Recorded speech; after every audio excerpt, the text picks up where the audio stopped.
தாய் வீடு பிப்ரவரி 2026. பாரதியின் சிந்தனைகளில் தேசியம். எழுதியவர் ராஜேந்திரம் பிள்ளை சிவலிங்கம். வாசிப்பவர் சத்யதேவன். மகாகவி பாரதியையும் அவனது ஆக்கங்களையும் இன்று பின்னோக்கி பார்க்கும்போது 20ஆம் நூற்றாண்டு சமுதாயத்தின் வாழ்க்கை கூறுகளில் அவன் பார்வை செல்லாத இடமே இல்லை என்னும் அளவுக்கு அவனது எழுத்து மதிக்கப்படுவதை காண்கின்றோம். அரசியல், பொருளியல், மெய்யியல், சமூகவியல், அறிவியல் முதலிய துறைகள் அனைத்தையும் ஏதோ ஒரு வகையிலும் அளவிலும் தனது கூரிய பார்வைக்குட்படுத்தி அவற்றின் ஒளியிலே தனது சமூகத்தை பற்றியும் நாட்டை பற்றியும் கருத்து தெரிவித்திருப்பதை காண்கின்றோம். இன்று சர்வதேச ரீதியாக தேசிய போராட்டங்கள் இடம்பெற்றுக் கொண்டிருக்கும் வேளையில் பாரதியின் தேசிய நோக்கினை புலப்படுத்தும் தேசிய பாடல்கள் பற்றி ஆராய்வது பொருத்தமானதாகவே உள்ளது. பாரதியின் தேசிய பாடல்கள் சர்வதேச கீதங்கள் 1908, ஜென்மபூமி 1909, மாதாமணி வாசகம் 1914, நாட்டுப்பாடல்கள் 1918 ஆகிய 4 தொகுதிகளாக வெளிவந்தன. இவற்றில் மாதாமணி வாசகம் தென்னாப்பிரிக்காவில் வெளியிடப்பட்டது. அதன் 2ஆம் பதிப்பு 1919 வெளியாயிற்று. முதல் தொகுதி வெளியான திகதி ஆண்டு பற்றி அறிய முடியவில்லை. எது எவ்வாறாயினும் இவை 4ம் சேர்த்து ஒரு தொகுப்பாக பல தொகுதிகளாக இப்போது வெளியாகியுள்ளன. இவை ஒன்றுக்கொன்று சிறிய சிறிய பாடபேதங்களை உடையன. எனவே இவை திருத்தி வெளியிடப்பட வேண்டியவை. ஆங்கில ஏகாதிபத்தியத்தின் கைகளில் அடிமைப்பட்டு கிடந்த இந்திய தேசத்தின் குடிமகனாக விளங்கிய பாரதி ஒரு தமிழன். தமிழ் கவிஞனினும் பாரதி தன்னை ஒரு தமிழ்நாட்டுக்காரன் என்ற குறுகிய மட்டத்துக்குள் அடைத்து விடவில்லை. இந்திய விடுதலை, தேசபக்தி என்பவற்றின் ஊடே அவனது தமிழபிமானமும் தமிழினப்பற்றும் பிரிக்க முடியாதவாறு பின்னி பிணைந்து செல்வதை அவதானிக்கலாம். இந்தியாவிலிருந்து வந்த பல்வேறு மொழிகளையும் அவற்றுக்கு இருந்த சிறப்புகளையும் போற்றி மதித்த பாரதி தமிழ் மொழிக்கு இருந்த தொன்மையையும் சிறப்பையும் வாயார வாழ்த்தினான். தமிழர்களுக்கும் தமிழ் மொழிக்கும் இருந்த குறைபாடுகளையும் வெளிநிலையையும் புட்டுக்காட்டி மறைவாக நமக்குள்ளே பழங்கதைகள் பேசுவதில் மகிமை இல்லை என இடித்துரைத்தான். பாரதி எந்த சந்தர்ப்பத்திலும் குறுகிய தேசியவாதத்திற்குள் தன்னை அமுக்கிக் கொண்டது கிடையாது. ஏறக்குறைய 200 ஆண்டுகளுக்கு மேலாக ஆங்கிலேயரிடம் அடிமைப்பட்டு கிடந்த இந்திய தேசத்தில் மக்கள் தம் அடிமை நிலையை உணராதிருந்த காலகட்டத்திலேயே இந்தியாவின் தலைசிறந்த அறிவாளர்களை கொண்டு காங்கிரஸ் கட்சி உதயமானது. வெள்ளையரின் கோரத்தரமான அடக்குமுறை ஆட்சிக்கு எதிராக இக்கட்சி குரல் கொடுத்தது. மகஜர் கையளித்தல், பேச்சுவார்த்தை நடத்தல் போன்ற போராட்ட முறைகளில் ஈடுபட்ட இவ்வியக்கம் இத்தகைய போராட்டங்கள் மூலம் ஏற்படும் தீர்வுகள் நிரந்தரமான விடுதலையை தராதென எண்ணி சுதந்திரம் எமது பிறப்புரிமை என்ற கோஷத்துடன் விடுதலை போராட்டத்தில் குதித்தது. இத்தகைய சூழ்நிலையில் பெரும்பாலான தலைவர்கள் ஆங்கில மொழியில் மட்டுமே ஆற்றல் பெற்றவர்களாக இருந்தனர். விடுதலை உணர்வை மக்களுக்கு ஊட்டுவதற்கு முடியாத அளவுக்கு அவர்களிடம் சொந்த மொழி வறுமைப்பட்டிருந்தது. அவர்களது ஆங்கில மொழி அறிவு பாமர மக்கள் மத்தியில் ஈடுபடவில்லை. இந்நிலையில் பாரதிக்கு தமிழ்நாட்டு மக்கள் மனதில் தேசிய உணர்வையும் நாட்டுப்பட்டையும் ஊட்ட வேண்டிய எண்ணம் உதயமாகியது. எட்டயபுர சமஸ்தான கவிஞனாக இருந்த பாரதி நாட்டிற்காகவும் சுதந்திரத்துக்காகவும் தமது கவித்திறமையை பயன்படுத்த புறப்பட்டதால் காங்கிரஸ் கட்சியின் தேசிய உணர்வூட்டும் பேச்சுக்கள் இவனது மனதில் தேசிய உணர்வையும் தேசபக்தியையும் கிளந்தரச் செய்தன. பாரதிக்கு இருந்த இயல்பான ஆங்கில அறிவு உலக விடயங்களை உடனுக்குடன் அறிந்து கொள்ள உதவியது போல அவனுக்கே உரிய ஆழ்ந்த சிந்தனை திறமை அவற்றை புரிந்து கொள்ளவும் உதவியது. இதனால் பாரதி அவனை அறியாமலே ஒரு உலக மனிதனாக மாறுவதை காணலாம். ஒருமையும் யவ்வனத்தன்மையும் பெற்று விளங்கும் பாரத தேவியின் சரணங்களிலே யான் பின்வரும் மலர்களை கொண்டு சூட்டத் துணிந்தது எனக்கு புலை என்று தோன்றவில்லை. யான் சூட்டியிருக்கும் மலர்கள் மடமற்றன என்பதை நன்கறிவேன். சாக்கிய நிறைந்த கற்களையும் சிவபுரான் மலர்களாக கருதி அங்கீகரிக்கவில்லையா? அதனை ஒப்ப எனது குணமற்ற பூக்களையும் பாரத மாதா கருணையுடன் ஏற்றருள்க என 1908ஆம் ஆண்டில் வெளியிடப்பட்ட 14 பாடல்கள் கொண்ட சுதேச கீதங்கள் முகவுரையில் கூறினான் பாரதி. மேலும் இவனது கவிதைகளை தமிழ் மக்கள் வரவேற்றனர் என்பதையும் தாம் 1909 வெளியிட்ட ஜென்மபூமி என்ற தொகுப்பில் சுதந்திர சுடர் நிறத்து நான் பூண்ட அன்பு காரணமாக சென்ற வருடம் சில கவிதை மலர் புனைந்து மாதாவின் திருவடிக்கு சமர்ப்பித்தேன். நான் எதிர்பார்த்திராத வண்ணம் மெய்த்தொண்டர்கள் பலர் இம்மலர்கள் மிக நல்லன என்று பாராட்டி மகிழ்ச்சி அறிவித்தார்கள். மாதாவும் அதனை அங்கீகாரம் செய்து கொண்டாள். இதனால் துணிவு மிகுதியுறப் பெற்றேனாகி மறுபடியும் தாயின் பாத மலர்ச்சிக்கு சில புதிய மலர்கள் கொண்டிருக்கிறேன். இவை மாதாவின் திருவுளத்திற்கு மகிழ்ச்சி அளிக்கும் என்றே நம்புகின்றேன் என குறிப்பிட்ட பாரதி தமது வாழ்வின் இறுதி வரை தேசபக்தி பாடல்களை எழுதி வந்தான். அவனது பாடல்களில் சில காணாமற் போயிருக்கக்கூடும், வேறு சில இன்னமும் வெளிவரவில்லை. எனினும் தேசபக்தி பாடல்களின் தொகுப்புகள் நிறைய இருக்கின்றன. அவற்றில் சில வர்ணனையானவை, சில கேலியானவை, வேறு சில கொள்கைவாதம் உள்ளவை மற்றும் சில பழையனவற்றை நினைவூட்டுவன. அவனது பாடல்கள் விதவிதமானவை. சாதாரண அரசியலை சாகாவரம் பெற்ற பாடல்களாக வடித்து தந்துள்ளான். விடுதலை கருத்துக்களால் உத்வேகம் பெற்ற இந்திய கவிதை முழுவதிலும் தாய்நாடு பற்றிய கருத்து பெரும் ஸ்தானத்தை வகிக்கிறது. எனினும் தேசிய விழிப்பு காலகட்டத்தைச் சேர்ந்த கவிஞர்கள் பலரும் இக்கருத்தை அர்த்தப்படுத்தும் போது பிராந்திய இன சமய எல்லைகளை கடந்து அவர்களால் அப்பால் செல்ல முடியவில்லை. அவர்களது தேசபக்தி தாம் பிறந்து வளர்ந்த பகுதிகளின் புகழை பாடுவதோடும் தமது சமயத்தையும் குடியையும் சேர்ந்த சகோதரர்களின் நலன்களை பாதுகாப்பதோடுமே பெரிதும் நின்று விடுகின்றது. பல்வேறு வகையான சமயங்களையும் மொழிகளையும் வர்ண இனங்களையும் தேசிய இனங்களையும் பழக்க வழக்கங்களையும் இன்ன பிறவற்றையும் தன்னகத்தே கொண்ட பல்தேசிய இந்தியா முழுவதையும் தாயகமாக கொள்ளும் கருத்து முதலாக ரவீந்திரநாத் தாகூர், சுப்பிரமணிய பாரதி ஆகியோரின் தேசபக்தி கவிதைகளிலேயே தெளிவாக தோன்றியது. இவ்விரு கவிஞர்களும் தான் எல்லாவற்றையும் விட இந்தியாவின் வளமான இன்ப வாழ்வின் உத்தரவாதம் அதன் ஒற்றுமையிலே அடங்கியுள்ளதென கருதினர். உதாரணமாக இந்திய குடியரசின் தேசிய கீதமாயுள்ள தாகூரின் ஜனகணமன கீதத்தின் ஆதார சுருதியே இந்த கருத்துத்தான். முகமது இக்பால் போன்ற அற்புதமான கவிஞர் கூட தமது தேசபக்தி கவிதையில் இந்திய மக்கள் அனைவருக்கும் அறைகூவல் விடுக்கவில்லை. மாறாக முதன்மையாக இஸ்லாமிய சமூகத்தினருக்கே அவர் அறைகூவல் விடுத்தார். பாரதியின் தேசபக்தி பாடல்களில் அனைத்தின் ஆதார சுருதியாக இந்திய மக்களின் ஒற்றுமை கருத்தே குடிகொண்டுள்ளமையை காணலாம். பக்கிம் சந்திர சட்டோபாத்தியாவின் பிரபல தேசபக்தி பாடலின் தலைப்பையே ஆதாரமாக கொண்டு பாரதி வந்தே மாதரம் என்ற பாடலை முதலில் எழுதினான். வந்தே மாதரம், ஜெய வந்தே மாதரம், ஜெய ஜெய பாரத, ஜெய ஜெய பாரத, ஜெய ஜெய பாரத, வந்தே மாதரம். ஆரிய பூமியில் நாரிய நம்தர சூரிய வரும் சொல்லும் வீரிய வாசகம் வந்தே மாதரம். நொந்தே போயினும் வந்தே மாயினும் நந்தே சத்தார் உவந்தே சொல்லுவது வந்தே மாதரம்.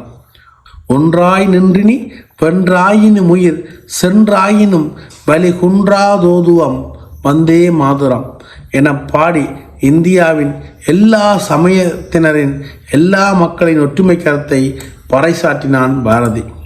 இந்திய மக்களின் இயல்புக்கேற்ப தனது தாய் நாட்டை பாரத மாதா, பாரத தேவி என்றெல்லாம் எழுதி அவர்கள் மனதில் தேசப்பட்டை ஒரு பக்தியாகவே உருவாக்கிவிட முனைந்தவன் பாரதி. வந்தே மாதர கோஷத்தை சக்தியோடு இணைத்து அவளை பற்றிய கருத்துக்களை சேர்த்து வலுப்படுத்துவதுமே அன்று சித்தாந்த பிரச்சார முறையாக இருந்தது. இந்திய தேசிய இயக்கம் இந்த அடிப்படையிலே தான் வளர்ந்து வந்தது. பாரதர்களிடம் விடுதலை உணர்வை ஊட்ட முனைந்த பாரதி மக்களின் மனதில் பாரத நாடு பற்றி உயர்ந்த எண்ணங்களையும் நம்பிக்கையையும் விதைத்தார். தந்தையும் தாயும் இருந்தது இந்நாடே, அவர் முந்தியர் 1000 ஆண்டுகள் வாழ்ந்து மடிந்தது இந்நாடு என்று கூறி பாரத நாட்டு சிறப்பினையும் ஞாலத்திலே பரமோணத்திலே அன்னதானத்திலே அமுதாய் நிறைந்த கவிதையிலே உயர் நாடு என பாடி நாட்டின் பெருமையையும் பாடும் பாரதி சமுதாய ஊடாட்டச் சூழலின் தீமைகளும் இழிவுகளும் கொடுமைகளும் அநீதியும் ஒழிக்கப்படுதல் வேண்டும் என்ற எண்ணம் கொண்டிருந்தான். அன்றைய இந்திய சமூக வாழ்விலே பொறியோடி கிடந்த நோய்கள், வறுமை, சாதியடிமை, பெண்ணடிமை என்பவற்றை ஒழிக்க வேண்டும் என்ற எண்ணம் கொண்டிருந்தான்.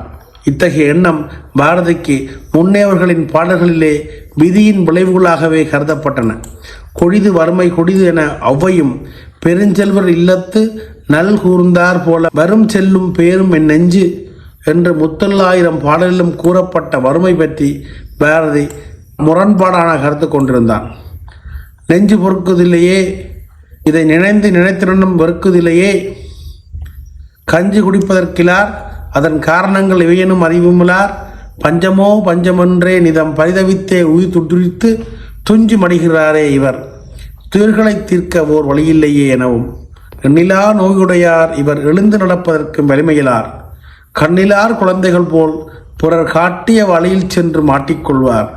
நன்னிய பெருங்கலைகள் 10,000 கோடி நயந்து நின்ற புண்ணிய நாட்டிலே இவர் பொறியற்ற விலங்குகள் போல் வாழ்வர் என பாடும்போது பாரத தேச மக்களின் நிலை பற்றி அவரது எண்ண ஓட்டத்தை நாம் இனங்காணலாம். வறுமை எதிர்ப்பு போராட்டமும் சாதி எதிர்ப்பு போராட்டமும் இணைந்து நடந்தால்தான் சமத்துவம் ஏற்பட வழிபிறக்கும் என்பதை உணர்ந்த பாரதி, சாதிகள் இல்லையடி பாப்பா என அடிப்பு கூறுவதோடு இல்லாது, சூத்திரனுக்கு ஒரு நீதி தண்டச்சோரனும் பார்ப்புக்கு வேறொரு நீதி கூறிடுமாயின் அது சாத்திரம் என்று சதியென்று கண்டோம் என்ற முழங்குவது சாதி அமைப்பை நிராகரித்துத்தான் என்பதை காட்டுகிறது. பாரதியின் ஆவியுடன் சாதி எதிர்ப்புணர்வு இரண்டர கலந்து நின்றது. 4 குலங்கள் அமைத்தான், அதை நாசமுறப் புரிந்தனர் மூடர் எனவும், போலிச்சுவடியை எல்லாம் இன்று பொசுக்கிவிட்டால் எவருக்கு நன்மை உண்டாம் எனவும் கண்ணன் என் தந்தை என்னும் பாடலில் கூறுகிறார். பெண்ணடிமை நீங்கினால் அன்றி மண்ணடிமை நீங்கப் போவதில்லை என்பதை நிலைநிறுத்திய பாரதி, தாதர் என்ற நிலைமை மாறி ஆண்களோடு பெண்களும் நிகர் சமானமாக வாழ்வதும் இந்நாட்டிலே எனவும், மாதர் தம்மை இழிவு செய்யும் மடமையை கொளுத்துவோம் எனவும் முழங்குகிறான். விடுதலை போராட்டத்தின் முதல் எதிரிகளான உடன்பிறந்தே கொள்ளும் வியாதிகளான போலிகளை அம்பலப்படுத்துவதன் மூலம் போராட்டத்தை சரிவரவும் உறுதியோடும் வழிநடத்த உதவும் என்பதை உணர்ந்திருந்த பாரதி, அவர்களை மக்கள் முன் இனங்காட்டும் பணியிலும் தன்னை பணித்துக் கொள்கிறார். இப்பணியில் தன்னை ஈடுபடுத்தி கொண்ட பாரதி, அந்நிய அடிவருடிகளையும் ஆங்கில ஏகாதிபத்தியவாதிகளின் எலும்பு துண்டுகளுக்காக அவர்களது கைப்பொம்மைகளாகிவிட்ட சமுதாய பதர்களையும் எத்தகையவர்கள் என்பதையும் இலகுவாக புரிய வைக்கிறார். நெஞ்சில் உரமுமின்றி நேர்மை திறமுமின்றி வஞ்சனை செய்வாரடி கிளியே வாய்ச்சொல்லில் வீரரடி, கூட்டத்தில் கூடி நின்று பிதற்றலால் நாட்டத்தில் கொள்ளாரடி கிளியே நாளில் மறப்பாரடி, சொந்த சகோதர துன்பத்தில் சாதல் கண்டும் சிந்தை இறங்காரடி கிளியே செம்மை மறந்தாரடி எனச் சாடிய பாரதியின் தேசிய பார்வையானது மேலோட்டமானதோ அல்லது உயர்வக்கத்துடன் மட்டும் நின்றுவிட்டதொன்றோ அல்ல. அது சமுதாயத்தின் அடிமட்ட அன்றாட வாழ்வோடு பின்னி பிணைந்திருந்தது. ஆங்கிலேய அடக்குமுறை ஆட்சியாளர்களை நாட்டை விட்டு அகற்றும் தேசிய இயக்க போராட்டத்தில் இந்திய சாதாரண மக்களின் பங்களிப்பை நன்குணர்ந்து அவர்களை தட்டியெழுப்ப கவிதையாலும் கட்டுரையாலும் பணிபுரிந்தார். தமிழ்நாட்டு மக்களிடையே சுதந்திரத்தின் மகிமையும் விடுதலையின் தன்மையையும் விரிவுபட எடுத்து காட்டுவதில் பாரதியின் பங்களிப்பு மிகப்பெரியதொன்றாகும். வானமழை இல்லை என்றால் வாழ்வுண்டோ, எந்தை சுயாதீனம் நமக்கு இல்லை என்றால் தீனர் எது செய்வோம் என கேட்ட பாரதி, வீர சுதந்திரம் வேண்டி நின்றார் வேறொன்று கொள்வாரோ என பாடி சுதந்திர வேட்கை கொண்ட மக்களின் உள்ளத்தின் உறுதியை நிலையை உலக்கினான். தாய் திரு நாட்டை தகர்த்திடும் இளைச்சரை மாய்த்திட விரும்பான், வாழ்வு கொள் மானமொன்றில்லாது மாற்றார் தொழும்புறாய் ஈனமுற்றிருக்க எவன் கொள்ளோ விரும்புவான் என்பது மகாகவியின் வாக்கு. நம் தாய் நாட்டை அழிக்கும் அந்நிய இளைச்சரை அழிக்க நினைக்காத ஒருவரின் வாழ்க்கை ஒரு வாழ்க்கையே அல்ல. மானம் இல்லாமல் அடிமையாக வாழ்வதை யாரும் விரும்புவார்களா என்பது இதன் பொருளாகும். இவ்வாறு பலவும் கூறி மக்களின் உள்ளத்திலேயே தேசபக்தி, நாட்டுப்பற்று, விடுதலை கணல் என்பவற்றை மூட்டி விடுகிறான். சுதந்திர போராட்டம் என்பது பல தியாகங்களுக்கு பின் ஏற்படுவது. அது தளராத உறுதியும் நேர்மையும் சத்தியமும் உடைந்ததாக இருக்க வேண்டும். இதனையே இதந்தரு மனையின் நீங்கி இடர்மிகு சிறைப்பட்டாலும் பதந்திரி இரண்டும் மாறி பழி மிகுந்து தெளிவுற்றாலும் விதந்தரு கோடி இன்னல் விளைந்தனை அழித்திட்டாலும் சுதந்திர தேவி நின்னை தொழுகிறல் மறக்கிலனே என பாடுவதன் மூலம் சுதந்திரத்தின் ஆழமான தேவையை உணர்த்தி விடுகிறான். இதனையே இன்னும் அழுத்தம் திருத்தமாக பிறர்க்கரிய சுதந்திரம் மற்றெல்லாவற்றிலும் மேலாதென காட்டுகின்றான் என்ற அடியின் ஊடாக வெளிப்படுத்துகின்றான். இந்திய மக்களின் இதய தாகம், தனியாத தாகம் சுதந்திரம் என்பதனை, என்று தனியும் இந்த சுதந்திர தாகம், என்றும் அடியுமங்கள் அடிமையின் மோகம், என்ற எமதன்னை கைவிலங்குகள் போகும், என்றமது இன்னல்கள் தீர்ந்து பொய்யாகும் என்று ஏக்கத்தையும் உருவாக்கி முழுக்க மக்கள் மனதில் விடுதலை வேட்கையை, போராட்ட உணர்வை வளர்த்தெடுத்து அவர்களை போராட தயார்படுத்தும் பணியை மேற்கொண்டான் பாரதி. தனது வேர்களை தானோ ஒரு தனி மனிதரோ அல்லது ஒரு சமுதாயமோ கண்டுணர்ந்து தனது ஆன்மா வைத்து தானே தெரிந்து தெளியும் உணர்வு தேசிய உணர்வாகும். ஜனநாயக இலட்சியங்களையும் ஏகாதிபத்திய எதிர்ப்பு போக்குகளையும் தன்னகத்தை உள்ளடக்கிய முற்போக்கு இயக்கமே தேசியம். ஆனால் இத்தேசியத்தின் உள்ளடக்கம் ஏகாதிபத்திய எதிர்ப்பெனும் அரசியல் இயக்கத்தோடும் போராட்டத்தோடும் எல்லைக்கோடு போடக்கூடியதல்ல. சமூகத்தின் நிலை பெறும் முயற்சிகளும் முழு அளவிலான தேசியம் தழுவியதாகும். ஏனெனில் காலனி ஆதிக்கம் அரசியல் மேலாதிக்கத்தையும் தாண்டி கலாச்சார அறிவுத்துறைகளின் மீதும் பேராதிக்கம் செலுத்திய சக்தியாகும். காலனி ஆதிக்கத்துக்கு எதிரான விடுதலை போராட்டம் அரசியல் அடிமைத்தனத்திலிருந்து மட்டுமல்லாது கலாச்சார அறிவுத்துறை அடிமைத்தனத்திலிருந்தும் விடுதலையை நாடி நிற்கும் இலக்குடையது. இச்சிறப்புமிக்க தேசிய பண்பு பாரதியின் கவிதைகளின் சாரமாய் உள்ளது. நெடுங்கால உறக்கத்தில் இருந்து விழித்தெளிந்த தமது தாயகத்தின் புகழை பாடிய புலவர்கள் பலரும் இந்தியாவின் வருங்காலம் குறித்து சிந்தித்தால் நாடு சுதந்திரம் அடைவதற்கு பயன்படுத்த வேண்டிய வழிமுறைகளையும் பின்பு நாடு பின்பற்ற வேண்டிய மார்க்கத்தையும் பற்றி அவர்கள் வெவ்வேறு கருத்துக்கள் தெரிவித்தனர். காந்திஜியின் ஜல்லியங்களும் திட்டங்களாலும் உத்வேகம் பெற்ற பல கவிஞர்கள் பழங்காலத்துக்கு திரும்பி விடுமாறு தமது நாட்டு மக்களுக்கு அறைகோல் விடுத்தனர். அவர்கள் உடல் உழைப்பையும் கைராட்டையையும் பண்டை தந்தை வழி சமுதாய கிராம வாழ்க்கையுமே போற்றி புகழ்ந்தனர். விஞ்ஞான தொழில்நுட்ப முன்னேற்றத்தின்பால் ஒரு முரண்பாடான போக்கை கையாண்டனர். அதே சமயத்தில் நாட்டின் பொருளாதார எழுச்சிக்கு அறைகோல் விடுக்கும் குரலும் இந்திய கவிதையில் எழுந்தது.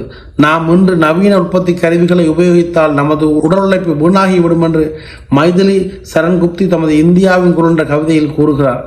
எனினும் அந்நாட்களில் பாரதி தான் பாரதேசம் என்ற பாடலில் இந்தியாவின் அபிவிருத்திக்கு வகுத்து கொடுத்த அத்தகைய கம்பீரமான ஸ்தூலமான திட்டத்தை வழங்கும் துணிவும் கவிதாவசமும் வேறு எந்த இந்திய கவிஞர்களிடம் இருக்கவில்லை. பங்கத்தின் ஓடிவரும் நீரின் மிகையால் மையத்து நாடுகளில் பயிர் செய்வோம், வெட்டு கனிகள் செய்து தங்கமுலாம் வேறு பல பொருளும் குடைந்தெடுப்போம், 8 திசைகளிலும் சென்றுவை விற்றே எண்ணும் பொருள் அனைத்தும் கொண்டு வருவோம், காசி நகர் புலவர் பேசும் முறைதான், காஞ்சி கேட்பதற்கு ஒரு கருவி செய்வோம், ஆயுதம் செய்வோம், நல்ல காகிதம் செய்வோம், ஆலைகள் வைப்போம், கல்வி சாலைகள் வைப்போம், நடையும் பரப்பும் உணர் வண்டிகள் செய்வோம், ஞாலம் நடுங்க வரும் கப்பல்கள் செய்வோம், மந்திரம் கற்போம், வினை தந்திரம் கற்போம், வானை அளப்போம், கடல் மீனை அளப்போம், சந்திர மண்டலத்தில் கண்டு தெளிவோம் என்றெல்லாம் பாடுவதிலிருந்து இதனை உணரலாம். பாரதத்தை ஒரு உணர்ச்சியற்ற பிறரை பிரதிபண்ணும் அடிமை மனப்பண்பு நிறைந்த நாடாகிய பேய்களை போகின்ற பாரதம் என்னும் பாட்டில் விரட்டியடித்த பாரதி எழுச்சியுள்ள பாரதத்தை தமது தீர்க்க சரிசனத்தால் காண்கின்றான். அதனாலேயே வருகின்ற பாரதத்தை வரிகொண்ட கையினாய் வா வா வா, வினேகம் நின்ற நாவினாய் வா வா வா, முற்றி நின்ற வடிவினாய் வா வா வா, முழுமை செயல் முகத்தினாய் வா வா வா, கற்றலொன்று பொய்கிலாய் வா வா வா, கருதியது ஏற்றுவாய் வா வா வா, ஒற்றுமைக்கு நெய்யவே நாடெல்லாம் ஒரு பெருஞ்செயல் செய்வாய் வா வா வா என்று வரவேற்கின்றான். எங்கும் சுதந்திரம் என்பதே பேச்சு, இங்கு எல்லோரும் சமம் என்பது உறுதியாச்சு என்று உறுதியுடன் மக்களுக்கு எடுத்துரைக்கும் பாரதி சுதந்திர இந்தியாவின் வருங்காலத்தை துல்லியமாக தமது கவிதையில் காட்ட முயல்கிறான். எல்லோரும் ஓர் குலம், எல்லோரும் ஓரினம், எல்லோரும் இந்திய மக்கள், எல்லோரும் ஓர் நிறை, எல்லோரும் ஓர்வினை, எல்லோரும் இந்நாட்டு மன்னர், நாம் எல்லோரும் இந்நாட்டு மன்னர், ஆம் எல்லோரும் நம் நாட்டு மன்னர். தேசிய விழிப்புணர்ச்சி ஏற்பட்ட இந்தியாவில் பாரதியின் கண்முன்னே இலக்கிய பாரம்பரியம் ஒன்று பளிச்சிட்டது. அதனை அவன் பழமையான கருதி ஒதுக்கிவிட்டு செல்ல முடியவில்லை. அவற்றை விடுதலை கருத்துக்களின் பிரச்சாரத்துக்கு பயன்படுத்தி கொள்ள முற்பட்டான். வாழ்க்கையின் உண்மை என தனது படைப்புகளை பிரதிபலிக்க செய்து இந்திய மக்களின் முற்போக்கான பிரிவினருக்கு அன்றைய சூழலில் முக்கியமாக இருந்த பிரச்சனைகளை எடுத்துரைக்க வேண்டும் என பாரதி வேட்கை கொண்டான். இதனால் இந்திய புராண கதைகளின் மரபுகளுக்கும் பாத்திரங்களுக்கும் புது பொருளும் விளக்கமும் அளித்தான். பாரதியின் பாஞ்சாலி சபதம் இவ்வகையில் உருவாக்கப்பட்டதே. பாரத கதையிலிருந்து ஒரு பகுதியை பயன்படுத்தும் பாரதி பாண்டவர்களின் மனைவியான திரௌபதி சூதில் வசமானதும் கௌரவர் எவ்வாறு அவளை அவமானம் செய்கின்றனர் என்பதை பாடுகின்றான். பாரதியின் பேனாவில் இக்காட்சி ஆழ்ந்த அரசியல் அர்த்தபாவத்தை பெற்றுவிடுகின்றது. துரியோதனன், சகுனி, துச்சாதனம் முதலிய கொடியவர்களால் அவமானப்படுத்தப்பட்டு ஆடை குலைந்து மானமுழந்து நிற்கும் திரௌபதி அந்நியர் ஆட்சியால் அடிமைப்பட்ட பாரத அன்னையின் உருவமாக வழங்குகின்றாள். அவளது 5 கணவன்மாரில் எவரும் திரௌபதியை காப்பாற்ற முன்வரவில்லை. தீங்கு தடுக்கும் திறமில்லாது தலை கவிழ்ந்து பீஷ்மர் தாயகத்துக்கு ஏதும் செய்ய வகையில்லாத மிதவாதிகளை ஒத்தவராகின்றார். கிருஷ்ணன் ஒருவன் மட்டும்தான் அந்த இக்கட்டான நிலையில் திரௌபதிக்கு துகிலளித்து அவர்களது மானம் காக்கின்றான். அடிமைத்தனங்களை தகர்த்து நாட்டை இழிநிலையிலிருந்து மீட்க வல்லவர்கள் என பாரதி கருதிய பால கங்காதர திலகரையும் அவரையொத்த தலைவர்களையும் உருவப்படுத்துவதாகவே இக்காட்சி அமைந்து விடுகிறது. குறுகிய தேசியவாத அலைகளுக்குள் சிக்கிக்கொள்ளாத பாரதி இந்தியாவில் பிரித்தாளும் தந்துரூபகாரர்களான பிரித்தானியர்கள் இந்து முஸ்லீம் பிரிவினை தூண்டிவிட்ட போது அதனை மிகவும் தீர்க்க தரிசனத்தோடு அணுகுகின்றார். இந்துக்களுக்கும் முகமதியர்களுக்கும் மதவிரோதம் உண்டென்பதை ஆங்கிலேயர் எடுத்து வற்புறுத்தி காட்டுவதில் யாரும் ஏமாந்துவிடக்கூடாது. கிறிஸ்தவர்களுக்கும் முகமதியருக்கும் நூற்றாண்டு கணக்கான விரோதம் உண்டல்லவா? அதை மிருதுவான வார்த்தைகளால் ஆங்கிலேயர்கள் நழுவு விடுவதை நம்புவன் நிகழ்காத மூடனாவான். மகமதியர்கள் தங்கள் நாட்டை விட்டு இதே சுய நாடாக எப்பொழுது அடைந்தார்களோ அன்று முதல் அவர்களுக்கும் நமக்கும் ஒருவித சம்பந்தம் ஏற்பட்டு விட்டது. நாமும் அவர்கள் பேரில் பூர்வீக குற்றங்கள் எடுத்துரைத்தல் தப்பிதம். அவர்களும் நம்மை உடன் பிறந்தவர்களாக பாவித்து நடக்க வேண்டும். நமக்குள்ளே எவ்வளவு சத்துவம் இழந்த போதும் நம்மை பிடித்து அரசால எண்ணம் கொண்டுள்ள ஐரோப்பியரின் எண்ணத்தை குலைப்பதே நமது முதல் கடமை என கூறினான் பாரதி. ஆங்கிலேய எதிர்ப்புக்கு பெருவிழாவாக எடுக்கப்பட்ட வீர சிவாஜி விழாவோடு அக்பர் விழாவும் கொண்டாட வேண்டும் என வற்புறுத்தினான். தேசிய உணர்வை தட்டி எழுப்ப பாரதி கையாண்ட மற்றொரு உத்தியும் சர்வதேச நிகழ்ச்சிகளை சமகால போராட்டங்களை உத்வேகம் தரும் பொருட்டு எடுத்துரைத்து கையாள்வது பாரதியின் இயல்பு. பெல்ஜியம் நாட்டு வாழ்த்து என்ற கவிதையில் பாரதியின் உலக நோக்கு புரிகிறது. 19ஆம் நூற்றாண்டின் முற்பகுதி வரை பிரான்ஸ், ஸ்பெயின், ஆஸ்திரேலியா ஆகிய நாடுகளின் பிடியிலே சிக்கி அவதிப்பட்ட நாடு பெல்ஜியம். ஏகாதிபத்திய கொடுமையினை எதிர்த்து தொடர்ச்சியாக அது நடத்திய போர்களை எண்ணிய பாரதிக்கு வியப்பு வருகிறது. பல்லாயிரம் பேர் தூக்குக்கும் நாடு கடத்தலுக்கும் பலியான போதும் கூட அஞ்சாமற் போராடிய திறத்தை வாழ்த்துகிறான் பாரதி. அச்சத்தாலும் அறியாமையினாலும் தமிழகம் வீழாமல் அறத்தினாலும் வன்மையினாலும் பல்லாயிரம் பேர் தூக்குக்கும் நாடு கடத்தலுக்கும் பலியான போதும் கூட அஞ்சாமற் போராடிய திறத்தை வாழ்த்துகிறான் பாரதி. அச்சத்தாலும் அறியாமையினாலும் தமிழகம் வீழாமல் அறத்தினாலும் வன்மையினாலும் மானத்தினாலும் வீரத்தாலும் துணிவாலும் வீழ்ந்து விட்டதாக காட்டுகின்றான். வீழ்ச்சியை ஆயினும் வெக்கப்பட தேவையற்ற வீழ்ச்சி என வர்ணிக்கிறான். மென்மையான பெண் புறமுறத்தால் புலியை சாடியது போல பெல்ஜியம் ஸ்பானிய பேர் செய்ததை வீரத்தால் விழுந்து விட்டாய், மேல்வரை உருளும் காலை ஊரத்தே ஓங்கி தன்னை ஒளித்திட மனம் ஒவ்வாமல் பாரத்தை எழுதி கொண்டாய், பாம்பினை புழுவே என்றாய், நேரத்தே பகைவன் தன்னை நில்லென முனைந்து நின்றாய் என பாடுகின்றான் பாரதி. மேலும் சரித்திர புகழ்பெற்ற சோவியத் புரட்சிக்கு உற்சாகத்தோடு பாரதி கொடுத்த வரவேற்பு பாரதியின் சர்வதேச சிந்தனைக்கு ஒரு சிறந்த எடுத்துக்காட்டாகும். இரணியன் போல் அரசாண்டான் கொடுங்கோளன் ஜாரனும் பேர் செய்த பாவி, அம்மன்றால் சிறைவாசம் ஏனென்றால் வனவாசம், இவ்வாறங்கே செம்மையெல்லாம் பாழாக்கி கொடுமையை அறமாக்கி தீர்ந்த போதில் சமய முறப்படிக்கெல்லாம் பொய்கூறி அறங்கொன்று சதிகள் செய்த சுமடர் சடசடவென்று சரிந்திட்டார் என ரஷ்ய புரட்சியை மகிழ்ந்து பாடினார். இவ்வாறு பாரதி ஒரு நாட்டின் தேசத்தின் விடுதலைக்கான போராட்டத்தை விளக்குகின்ற கவிதைகளையும் கட்டுரைகளையுமே தந்துள்ளார். எனவே அவரது தேசிய பாடல்களில் மட்டுமின்றி ஒவ்வொரு படைப்புகளிலும் தேசிய விடுதலையே ஊடுபொருளாக நின்றது எனலாம். நன்றி.